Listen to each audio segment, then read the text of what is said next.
Me llamo Valeria Bonilla Manuel, soy de la Falla Carrera San Luis, Avenida Doctor Waxman.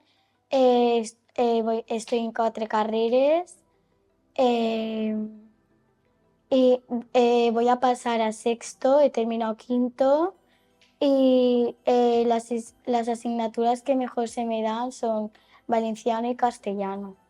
Al escuchar mi nombre en la preselección sentí alegría, emoción y cariño. Los actos que más me gustan de las fallas son la ofrenda, la presentación y la crida. Me gusta la indumentaria porque tienen mucho estilo y hacen los trajes muy bien, muy bonitos. Las falleras mayores de Valencia, las infantiles que más me gustan son Paula Nieto y Marina. Yo creo que debería ser la fallera mayor de Valencia porque me gusta hacer amigas, soy alegre, simpática y yo lo disfrutaría al máximo.